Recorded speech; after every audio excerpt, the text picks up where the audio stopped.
So I've read the messages and we're making a video. Cause and effect video. I wanted to see the effect of an advanced cam on an intake pulse sensor wave and a WPS in the cylinder. I did not do the testing at the same time. I do have another video out called Pulse Sensor No-No, and if you watch that video, you'll know why I don't do these style testing at the exact same time. If you saw the short, I showed you a brief look at the WPS. I will be going over it a little more in depth at the end of this video, but at the beginning of the video, we're going to go over good and bad pulse sensor. Like I said, the oil-controlled VVT solenoid was stuck, keeping the cam fully advanced. So I wanted to take the time to see how bad it looked on the scope versus good. I hope you guys enjoyed the video. Thank you guys for responding, subscribing, and sharing. And Lord only knows where this is going to go, but we'll figure something out. Alright, so this is a cranking test. What I've done is I've disabled the fuel, and I want the throttle valve closed. I want maximum vacuum. It just seems to work better. I'm in a purge port, and I've got a sync on number 2. And right off the bat, before we really dive into this thing, high, low, high, low, high, low, high, low, high, low. We already know what the problem with the car is. That's not going to be a secret. It has an advanced cam on number 2 bank, which is the front bank. So my sync is on 2. I already see a problem, so let's look at it a little closer. Now this car did have trouble codes. It had P0300, multi-cylinder misfire. It really did not run that great. I think it had a P0014, which is cam correlation code, bank 1. Don't quote me on that code number, but I think that's what it was. Like I said, we're cranking. I have ignition. I have killed the fuel pump and cranked it completely out of fuel, so I get a nice smooth cranking. I don't want it kicking over, and you know how they buck and jump and fart and carry on if there's a little bit of fuel in the cylinders. Kind of get all that out of there so I can get a nice smooth capture. I haven't quite lined this to the ignition because the ignition fires at about 15 degrees before top dead center when it's cranking. So all I've done is simply just move over. So if I put a cursor there, somewhere thereabouts, and put it right there, you can kind of see I'm about 15 degrees before top dead center, and I've done the same over here. It's a little more helpful with V6s, I've found, when you look at pulse sensors. Now, on a V6, when you're looking at the intake pulses, you've got to come over 3 places before your sync. So 1, 2, 3. So this would actually be number 2's pull. Well, right in here is where number 2's intake valve opens. Well, you can see already it's early. So if this is 2, the firing order is simply 1, 2, 3, 4, 5, 6. So if this is 2, this is 3. Well, look, there's 4. There's 5, and then we repeat. So 2, 4, and 6, we already see a pattern. They're early. You can kind of see the other 3 cylinders are kind of right on their dividing line. And these shaded areas are every 120 because it is a 6-cylinder, so something happens every 120 degrees. But what makes this a lot easier to see is if you got yourself an overlay. So we're going to go to that in just a second. But if you don't have an overlay, these are things you can notice right off the bat. Something else you can see. We have the 3 that are early are also taller. And then we also kind of have 3 that are a little deeper, and 3 that are shallower. So without the overlay, we can already start painting the picture. But let's put our overlay up and simplify this a little more. So there's my firing order, 1, 2, 3, 4, 5, 6. I've got a sync on number 2, so we're going to hit go and ID chart, and I'm going to minimize this guy. So what I'm going to do is I'm going to put the chart there, and come on, you, right there. So I'm looking at number 2 in the middle, and right here you can see exhaust intake. So valve overlap is right here. So when this thing pulls down, the way my pulse sensors work, when it pulls into a vacuum, it goes down. When it pushes pressure, it goes up. Like I said, this is a pulse sensor. These numbers really don't mean anything. It's basically the picture it's painting. A deeper pull doesn't necessarily mean more or less volume either. These things are funny in the way they react. They react to faster moving air, not so much volume of air. So just kind of keep that in mind. I did not use the WPS and get actual numbers. If hindsight's 20/20, which it always is, I should have done that, but I didn't. But this is what we've got. So right here's valve overlap for number 2, which we figured that out by counting our spaces. 1, 2, 3. This would be 2. Right here is valve overlap for number 4. And then right here is valve overlap for number 6. So 2, 4, and 6, front bank, all advanced. That corresponds with our DTCs with multi-cylinder, and it also corresponds with our P0014 advanced. The other thing I wanted to look at is number 2. I'm just picking on number 2 because it's right here in the center. Everything I say about 2 applies to 2, 4, and 6. So we know on the exhaust stroke the piston's going up. Well, if this valve, intake valve, is open early and we have a piston going up, it's pushing pressure back into the intake, which we can see on all 3 front bank cylinders. So that's another clue. All these are puzzle pieces. I kind of look at it as building a case. If we're pretending like I don't know what's wrong with the car, I'm getting direction. Right now, I'm fully focused on this intake cam being advanced. What I found really doesn't matter. It's just what we're seeing here. And then we also can tell because our intake closed early, because if it opens early, it's going to close early. So that kind of shortens our pull a little bit. And that's there again on 2, 4, and down here at 6. They're kind of funky when it goes off the screen, how it splits it right there. But that's how I kind of decipher this. There's a lot going on with these captures. That's why, to me, cranking with a throttle blade closed, it gives everything time to happen. If you do like a clear flood mode, in my experience, if I do a clear flood, it's easier to do that, but this intake wave gets really messy because, for one, you don't have as much vacuum, and the motor is maybe spinning a little faster. But I just tell anybody, try it for yourself. Your pulse sensor may be more sensitive than mine or less.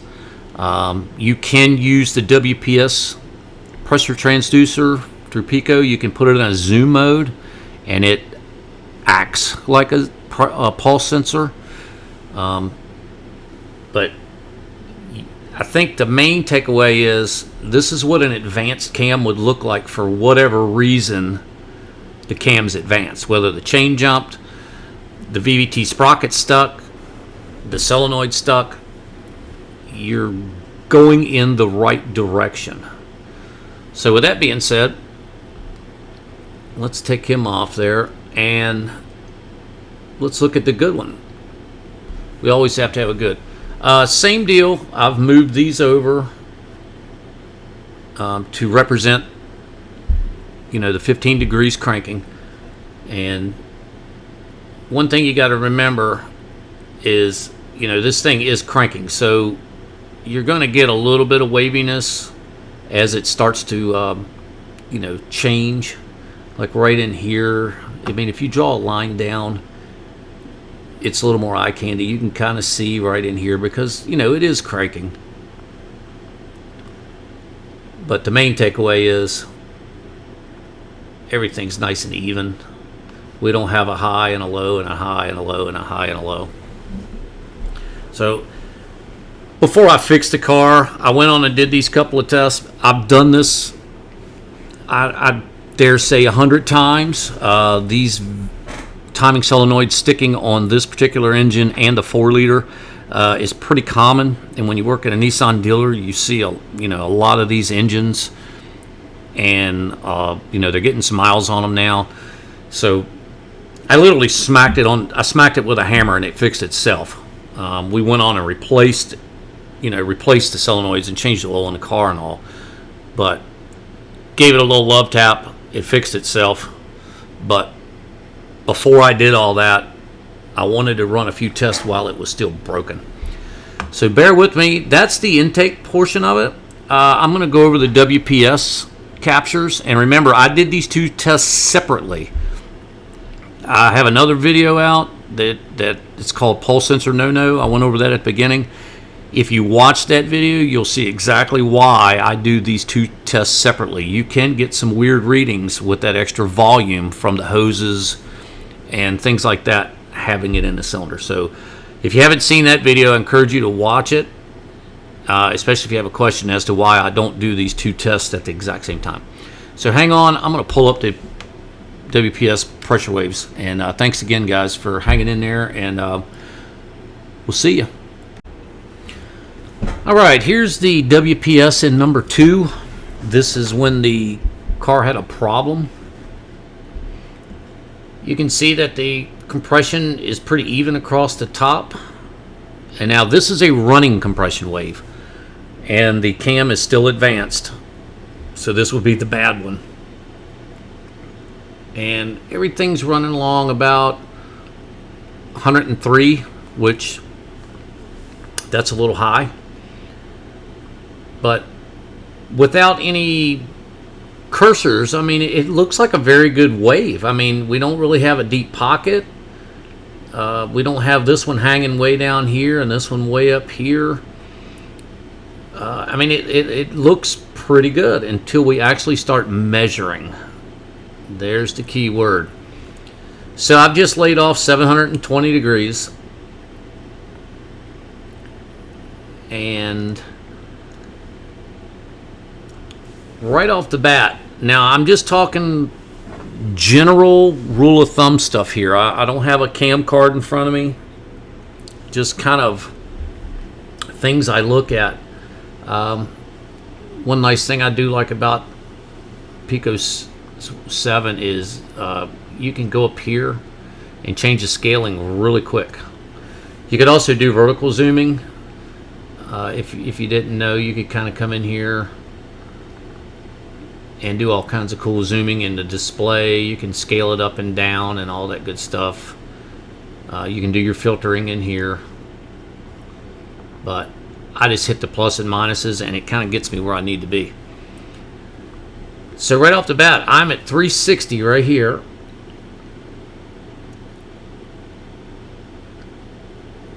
This intake ramp, the middle of the intake ramp is at like 350, 360. I like to see the intake ramps about 20 degrees after top dead center. So I would like to see the intake, the middle of this intake ramp, somewhere around in here. So as you can see, the waveform is shifted to the left. So that's advanced. The other thing is, you can kind of see, let's pull a cursor down here and just see what we got. You can kind of see this thing is starting to break north on its compression at around 585. Most Nissans I see that are running good are around 605. So we've already seen with the pulse sensor in the intake that we're pretty sure everything's advanced. The WPS is kind of telling us everything's advanced because our ramp is way early, our compression's building early, and it did build 103 psi, which may be good for some engines. To me, it's a little high for this particular engine. So this kind of just adds more pieces to the puzzle. We definitely are dealing with an advanced situation. If this were a strange car to me, something I don't work on a lot, and it had this style system, I wouldn't hesitate for a second. And I wish, there again, hindsight 2020, I wish I would have put an amp clamp around one of the power wires, because I can tell you this, on our cars that have this engine, if you put an amp clamp, and you can check voltage too, you can see the pintle hump move. If you look at the current ramp, you can see it open. If you look at it on the voltage side, you can see it closed. Every one of these I've tested good, whether it's a VQ or a VG35, VQ, the VK, the V8s, the 4 liters, you can see the, I call it a pintle hump. That's what we talk in fuel injection, but you can see the mechanical movement through the wave. I should have done this one because you wouldn't have been able to see it move. All the voltage signals were there. I'm sure it was pulsing fine. It's just there was no movement. It was stuck. If I get another one, maybe I'll remember to do that. Sometimes I get in a big hurry. I got to make videos and kind of make a living. So right now the videos don't make the living, but they're fun to make. So just remember that if you get a Nissan in and you've got something like this and you're undecided and you got yourself an amp clamp, put it around either cable, either one. You should see movement in the amp trace where it opens or moves, and you can see it move back on the voltage side, just like a fuel injector. But right now we're advanced, and so we either got a timing control solenoid stuck, a phaser stuck, or a chain that's jumped. Well, the easiest thing to do would be to put an amp clamp on it, and that would tell me if my solenoid's stuck. Either way, let's say the solenoid's working fine. You have enough evidence from what we've seen to go to the customer and say, we need to tear this down. We need to actually lay eyes on something in the timing system. I can't think of any more testing you could do to prove that, other than, like I said, some electrical testing to make sure the solenoid itself was sound. But the front bank solenoid on this is so easy to get out. Before I pulled the wires back and got the amp clamp out, I had the thing in my hand, and you can test them on the bench with a battery. I mean, you could physically see the thing moving or not moving. So this is bad. So kind of remember where this trace is here, where this ramp falls. I like to see them about 380.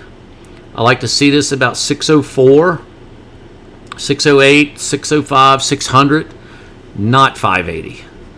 And this thing had 103 psi peak compression. So let's look at the fixed. First off, we'll look at peak compression. Let's just use one cursor here. 82. So remember, we're not closing the intake valve as fast. That's why we built so much pressure on the bad one, because the piston had more time traveling upwards against two closed valves. So let's zoom in like we did the other one. All right, now, middle of the ramp. Let's get this guy out of the way. I just like to use one. 384. Remember, the other one was over here at like 350. So you can see our wave is shifted back to the right. So that's good right there. 384, 385, 380. I like to see it about 20 degrees after top dead center. So if top dead center is right there, we're spot on with the old rule of thumb. And if we come over here and we look where it starts building pressure again, where's that coming in? 608. Like I said, you can split hairs and move this up and down. You know, this, 603, 608. But it's a heck of a lot better than I think it was 585. And plus we could tell the overall compression of the motor was, or this cylinder.